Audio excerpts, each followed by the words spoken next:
tsabar lalacewa da damsul basirati ka rasa abin fada da shi sai mata a cikin gida ka zo kai ta musu hayaga ga buɗar kan karya jika. Ai na fi son fada da mata.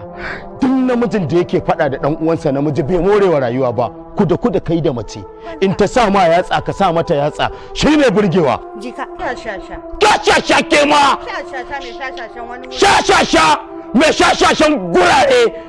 Kuma ba wanda ya isa yi mana girki a nan gidan. Ni kuma babu wanda ya isa ya hana a dora tukunya a girki a nan gidan yau. Duk wanda take jin ita ya ce ta isa dan Allah a zuwa dora tuwon. Ke ba ruwanki. Ina zuwa. Me za ka yi?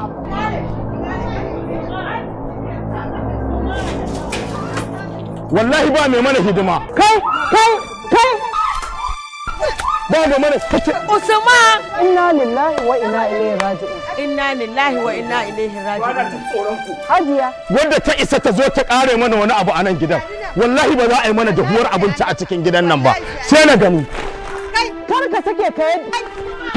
La ilaha illallah.